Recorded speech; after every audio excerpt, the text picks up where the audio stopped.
갈라디아서 5장에 보시면은 중요한 단어 두 가지를 만날 수 있습니다. 첫째는 무슨 단어냐면 그리스도라고 하는 단어입니다. 이 단어가 본문 12절까지 몇 번 나오느냐면 4번 나옵니다. 그 다음에 두 번째로 이제 강조해서 나오는 두 번째 단어가 있습니다. 할례라고 하는 단어입니다. 이 단어가 몇 번이나 나왔을까? 똑같이 4번 나옵니다. 그래서 이 그리스도라고 하는 이 단어와 할례라고 하는 단어가 12절 그 짤막한 구절 가운데 왜 그렇게 되풀이돼서 강조하고 있을까? 여기 1절을 보시면은요, 그리스도가 우리에게 주시는 놀라운 하나님의 축복이 있습니다. 예수님이 우리에게 뭘 주시는가? 자유를 주십니다. 자유는 누가 주는가? 예수님이 주십니다. 죄로부터 자유도 예수님이 주시고, 질병으로부터의 자유도 예수님이 주시고, 죽음으로부터의 자유도 예수님이 주시고, 이 땅의 고통으로부터의 자유도 예수님이 주시고, 상처로부터의 자유도 예수님이 주시고, 아멘. 가난으로부터의 자유도 예수님이 주십니다. 땅이 우리에게 자유를 주는 것 같은데 궁극적으로 땅은 자유를 줄 수 있는 여력이 없습니다. 자유는 누가 주는가? 복음이 주고 예수 그리스도가 줍니다. 그래서 1절 말씀에 그리스도께서 너에게 자유를 주셨는데, 그래서 다시는 굳건하게 서서 그 다음에 무슨 단어가 나오는가? 종에 뭐가 나오죠? 멍에가 나옵니다. 예수님이 우리에게 자유를 주셨는데, 그래서 자유가 뭔가라고 하는 것을 맛봤는데 왜 굳이 멍에를 짊어지려고 할까? 그게 지금 갈라디아 지역 속에 살고 있는 교인들에게 던지는 질문입니다. 그 자유를 몰랐을 때에는 그냥 이 할례가 주는, 율법이 주는 멍에 속에서 평생 그렇게 살았다 치더라도 이제 예수 믿어서 그 자유를 맛봤다 그 말이에요. 여러분, 죄로부터의 자유가 얼마나 큰 축복인지를. 사람은 용서받아야 여기가 편합니다. 여기가 편해야 사람은 사람답게 사는 거예요. 여기가 불안하잖아요. 밥을 먹어도 불안하고 잠을 자도 불안하고 매사가 불안한 그 증후군 속에 사로잡혀 있으면 사람이 쫓기는 듯이 살기 때문에 고통스러운 거예요. 그런데 예수 믿고 나서 그 죄 용서 다 받고 나서 마치 큰 맷돌이 나를 누르고 있는 것과 같은 그런 스트레스와 그런 강박관념 속에서 자유와 해방을 팍 누리면서 예수 안에서 주시는 이 자유와 용서의 그 자유의 축복이 얼마나 큰가, 그것을 맛봤는데 왜 굳이 멍에를 매려고 하느냐 이 말이에요. 그 이유가 바로 뭐냐면 그리스도를 통해서 주신 이 자유의 참 의미를 모르기 때문에 그래요. 그리고 또 하나, 그들이 지금 자유라고 생각하는 특히 율법, 할례 문제를 지금 취급하고 있거든요. 이 할례 문제를 통해서 그들이 뭔가 자유함을 누리고 있다고 생각을 하고 있지만 실질적으로는 그들이 자유가 아니라 멍에를 메고 있더라 이 말이에요. 예를 들면 라스베가스라고 하는 도시가 있습니다.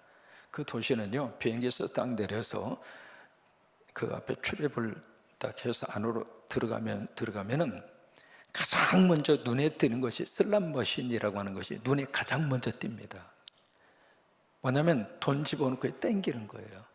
땡기든지 아니면 지금 이제 보톤식으로 되어 있거든요. 보톤으로 누르든지. 그러면 라스베가스는 가면은요, 도박을 안 할 수가 없습니다. 눈에 띄는 게 다 그거예요. 그러면 그 도박에 완전히 이제 이렇게 딱 이렇게 붙들려서 나는 도박할 수 있는 자유가 있다, 그렇게 생각을 하고 도박을 가는 사람이 있다고 가정을 해볼 때 보세요. 그 사람은 자유가 있습니까? 아니면 도박이라고 하는 종에 멍에를 메고 있습니까? 멍에를 메는 거예요. 본인은 자유인으로서 그렇게 하고 있다고 말할지 모르지만 사실은 그 사람은 자유가 아니라 속박을 당하고 있는 거예요. 도박에 미치니까요, 아무것도 나 그렇게 판단력 잃어버리는 사람 처음 봤어요. 자기 아내가요, 배가 오늘 내일 그래요. 산딸이에요. 미국에서는 일을 하면 주급을 줍니다. 토요일 날 쉬니까 금요일 날이 되면 주급이라고 그래서 체크, 수표를 발행해서 주거든요. 그것을 딱 가지고 가서 그것을 들고 어디로 가는가? 라스베가스로 가는 거예요. 뭐하러 가요? 나 자유가 있다 이거요. 도박할 수 있는 자유. 세상에 별 자유도 다 있죠. 나는 자유인이야. 그러면서 이제 도박하러 그쪽으로 가는데, 거기에 이제 5번이라고 하는 고속도로를 타고 가요. 보통 거기에 달리는 차의 속도가 보통이 100마일입니다. 100마일이면 키로수로 몇 킬로나 되는 줄 아세요? 그래도 경찰이 안 잡아요. 왜? 돈 가지고 오는데 누가 잡아요? 자기 주로 돈을 가지고 막 달려오는 거예요. 그러니까 안 잡아요. 속도 위반해도 안 잡습니다. 거의는. 이게 와가지고 전부 다 본인들이 와서 본인들이 다 주머니에 있는 거 다 털고 가거든요. 자기 부인이 지금 아기 낳기 위해서 낑낑대고 있는데 그 돈 가지고 거기 가서 도박해요. 나중에 그 남자가 어떻게 됐을 것 같아요? 물어보나 마나지 뭐. 머리 다 쥐어뜯기고 그리고 이혼당하고 그랬어요. 자기는 도박할 수 있는 자유인이라고 말할지 모르지만 그러나 자유인이 아니라 그 말이에요. 철저하게 멍에를 메고 있는 사람이라 그거예요. 오늘 여기 할례라고 하는 이 문제가 바로 그런 모습으로 우리에게 이제 등장을 하고 있습니다. 원래 할례, 영어로 circumcise라고 하는 이 할례라고 하는 것은 유대인들에게 하나님의 백성에 대한 사인이에요. 그래서 할례는 누가 하라고 했는가? 아브라함에게 먼저 하라고 그랬어요. 너부터 해. 왜? 너는 내가 택한 나의 백성이야. 그리고 너에게 속한 모든 가정에 심지어 슬레이브 종까지도 할례를 행해. 그래서 할례를 했잖아요. 그러니까 유대인이라면 태어나면은 난지 며칠 만에 할례를 할까요? 8일 만에 해요. 여러분, 왜 8일 만에 할례를 할까요? 왜 그럴 것 같아요? 아이가 태어나서 8일이 되면 가장 지혈이 잘 됩니다. 두 번째, 아이가 태어나서 8일이 되면 가장 통증을 적게 느낍니다. 그래서 8일 만에 하라고 하는 거예요. 그래서 유대인이라면 모두가 다 할례를 전부 다 하게 되어져 있고요. 질문 한번 해볼까요? 예수님 할례 받았을까요? 안 받았을까요?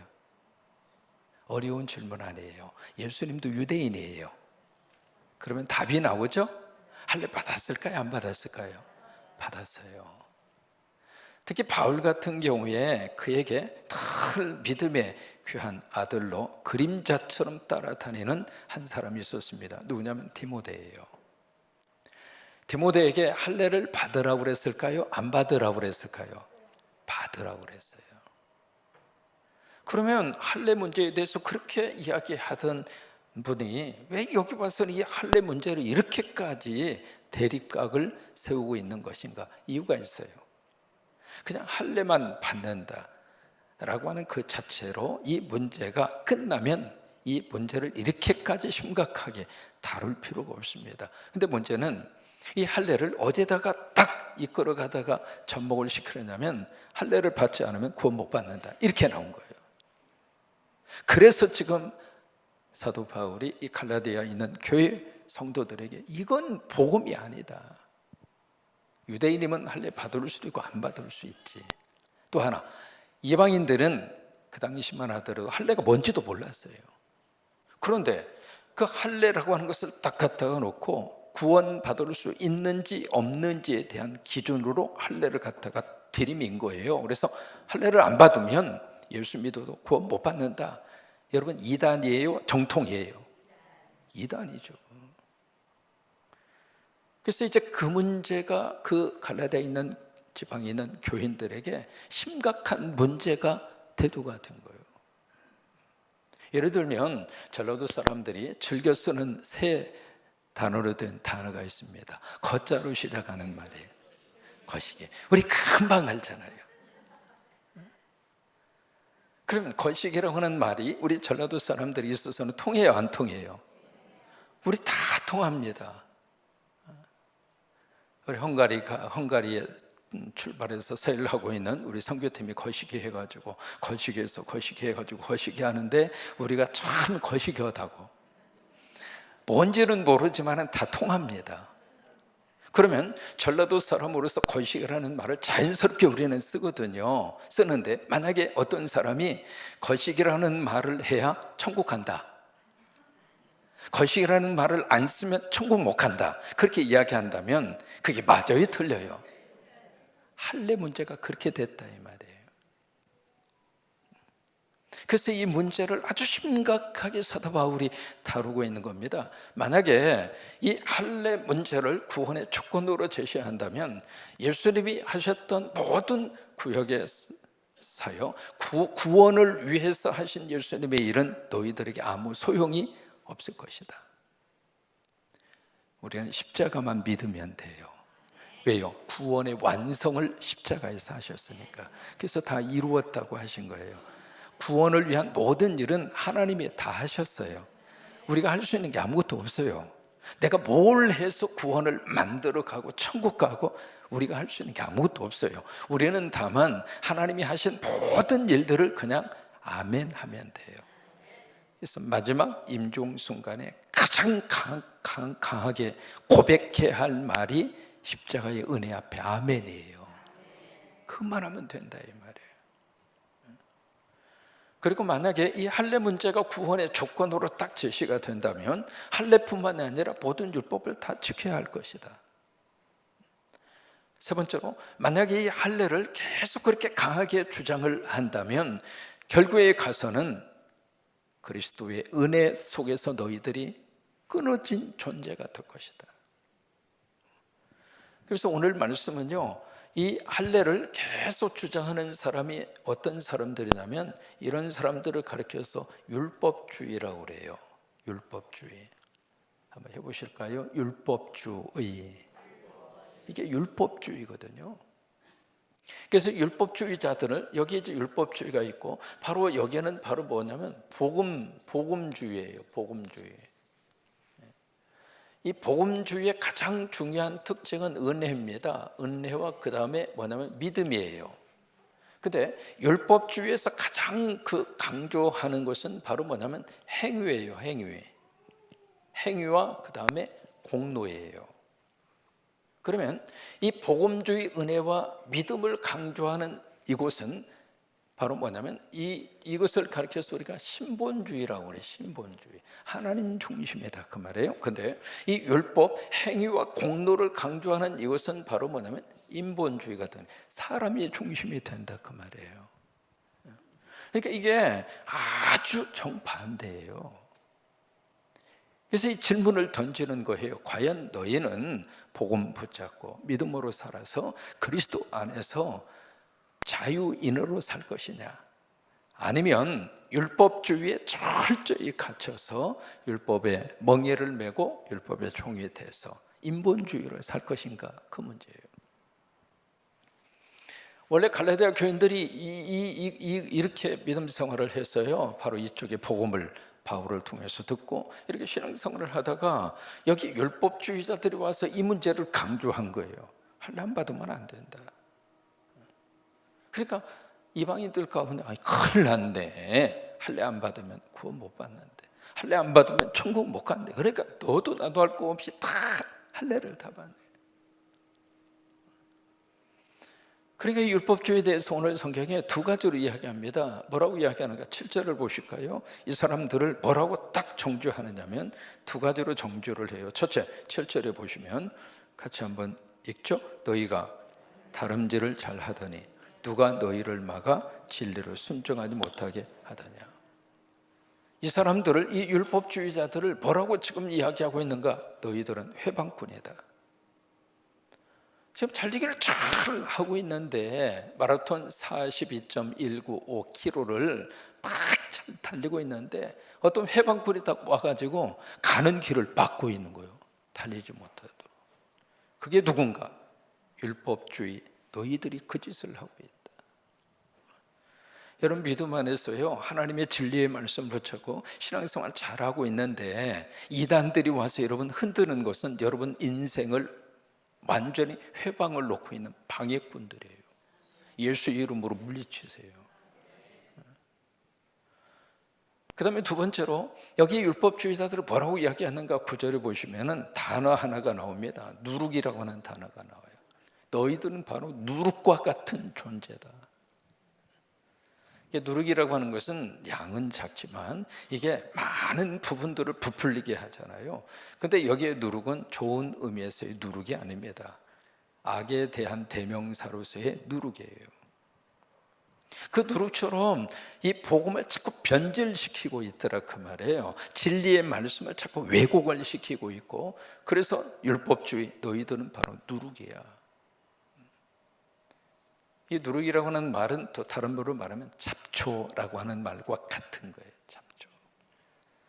여러분 이 시골에서 농사를 지어보면요, 잡초가 얼마나 잘 자라는지, 돌아서면 잡초가 눈에 보이고, 그때 잡초 제거할 수 있는 방법이 있습니다. 어떻게 해야 잡초가 더 이상 안 나오죠? 뿌리채 뽑아버려야 돼요. 위에만 싹둑 잘라서 없어지는 게 아닙니다. 뿌리채 완전히 해서 뽑아버리지 않으면요, 잡초는 계속 나오는 거예요. 우리 부활동산에서, 여러분 부활동산 나온 거 잡수시면 다 부활하거든요.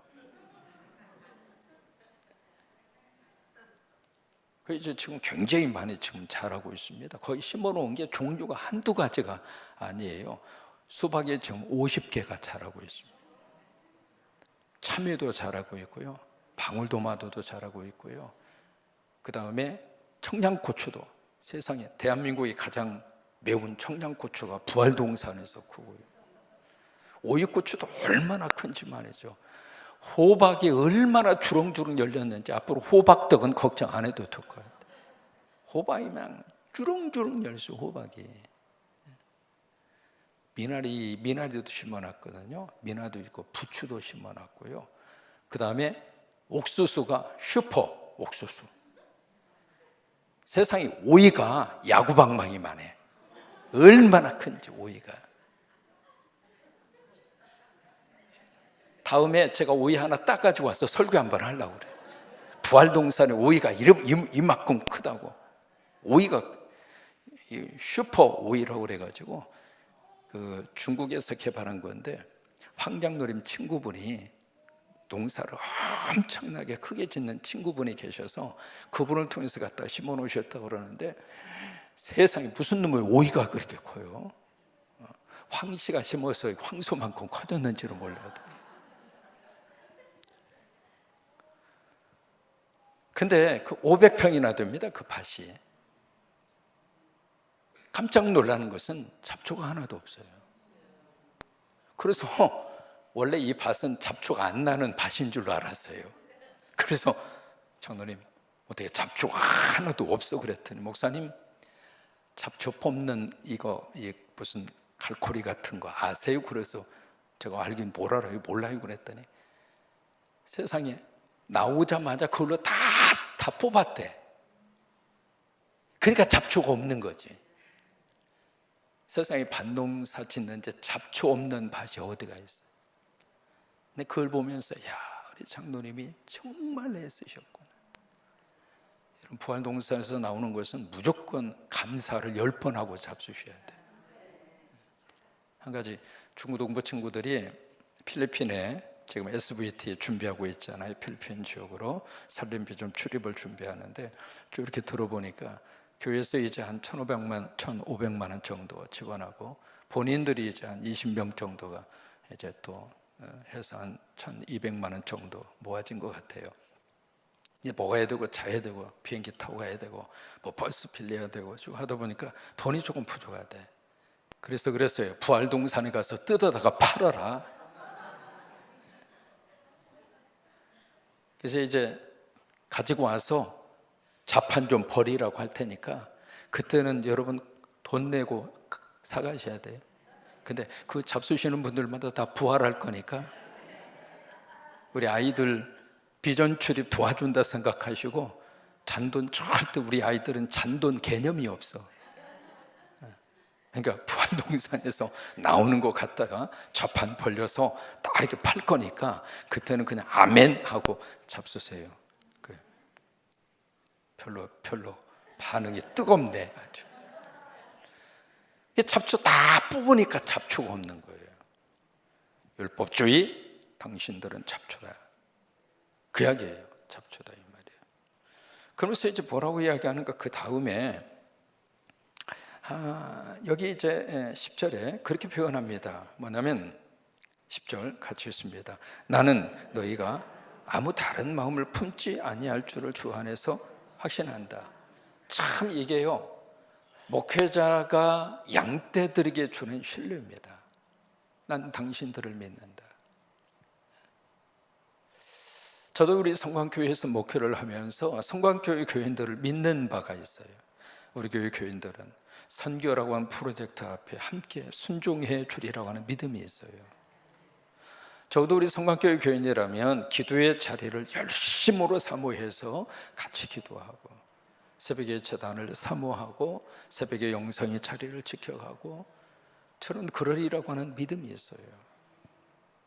그런 것처럼 바울이 이 갈라디아 성도들에게 나는 당신들을 믿는다, 당신들이 누가 와서 흔든다 하더라도 복음이 아닌 다른 쪽으로 당신들이 가지 않으리라고 나는 확신한다.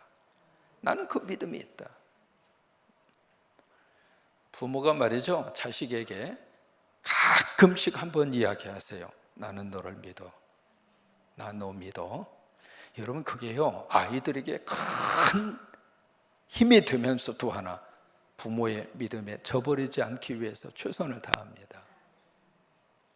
그러니까 아이들에게 혼내고 싶을 때에도 조금 참으시고 꼭 그 말씀하세요. 나 너 믿어. 엄마는 너 믿어. 아빠는 너 믿는다. 지금 바울이 그러는 거예요. 난 당신들 믿는다. 그러면서 10절 말씀에 그 다음에 두 번째로 그러나 너희를 요동하게 하는 자 누구든지 심판받을 거야. 성광교회에서 믿음 생활 잘하고 있는데 이단들이 와서 만약에 여러분들을 만약에 흔들고 이단 쪽으로 끌고 가려고 하는 자가 있다면 그들은 심판받을 것이다. 하나님의 엄중한 심판이 그들에게 임할 것이다. 11절에 사도 바울이 그렇게 이야기합니다. 형제들아, 여기 형제들아는 형제 자매들아 그 말이에요. 갈라디아 지역에 있는 모든 성도들아 그 말입니다. 내가 지금까지 할례를 전했다면 어찌해서 내가 지금까지 박해를 받았겠느냐? 내가 지금 박해받은 가장 결정적 요인은 할례 때문에 그렇다. 원래 바울도 할례를 했고 할례를 해야 한다고 생각하던 사람이에요. 그런데 이분이 다메섹 도상을 가다가 부활하신 예수 그리스도를 빛으로 만났어요. 여러분, 예배 드리시면서 빛으로 오시는 예수님 만나세요. 그 빛이 나를 치유하고, 그 빛이 나를 위로하고, 그 빛이 나를 어두움에서 끌어내는 거예요. 빛으로 오신 예수 그리스도를 만난 다음부터 바울은 무슨 생각을 가졌는가? 율법과 할례가 아니라 복음이구나. 그때부터는요, 할례 받을 수도 있고 안 받을 수 있고, 더 중요한 것은 구원의 거룩한 역사는 복음이다. 예수 믿으면 된다. 그래서 십자가의 복음만 전한 거예요. 십자가의 복음만 전하니까 이 율법주의자들, 특별히 할례 문제를 강하게 붙들고 있었던 사람들은 그게 이제 바울을 봤을 때는 눈에 가시가 된 거죠. 그래서 이제 바울이 가는 장소마다 우리가 사도행전 우리가 28장까지 쭉 봤잖아요. 가는 지역마다 계속 유대인들이 그렇게 바울을 못 살게 하고 죽이려고 하고 끝까지 가서 집표를 방해하고. 왜 그러냐? 할례 때문에 그래. 할례 때문에. 그러니까 내가 만약에 이 할례 문제를 그냥 받아들였다면 내가 이렇게까지 박해를 받을 이유가 뭐냐? 아니, 생각해보자. 이렇게 박해를 받으면서도 내가 할례 문제에 대해서 이렇게 말할 때에는 뭔가 이유가 있지 않느냐? 왜? 할례 행위가 아니라 복음과 믿음이니까. 그 이야기예요. 그래서 12절 말씀에 그 부분에 그리하였으면 십자가의 걸림돌이 제거되었으리니, 내가 만약에 할례 문제를 그냥 받아들이고 인정을 했더라면 십자가의 걸림돌, 이게 무슨 얘기냐면 십자가에서 복음의 완성이 이루어졌으니까 십자가는 믿음이거든요. 행위가 아닙니다. 우리가 뭐 십자가 진다, 저도 뭐 이 십자가 이렇게 목에다가 걸고 왔습니다만은 뭐 이게 십자가 지는 게 아니란 말이에요. 이게 안 할 때보다도 할 때가 훨씬 더 뭔가 내 마음과 자세를 가다듬어 주니까 이걸 걸치고 나오는 거지, 이게 무슨 십자가 지는 거예요 이게요? 그게 아니란 말이죠. 우리가 뭐 십자가를 진다고 하는 것이 구원을 이루기 위해서 꼭 해야 할 단계이고 과정이고 그런 게 아니라고 하는 거예요. 그래서 12절 말씀에 결론적으로 그렇게 이야기합니다. 12절 함께 읽습니다. 너희를 어지럽게 하는 자들은 스스로 베어버리기를 원하노라. 너희를 어지럽게 하는 자가 누구인가? 그 당시에는 율법주의자, 지금으로 말하면 이단들이에요. 여러분들을 어지럽게 하는 자들, 교회를 어지럽게 하는 자들, 그런 자들이 있다면 너희 스스로 잘라라 이 말이에요. 교회는 사랑이 있고 포용을 해야 하는 곳이에요. 아멘이죠?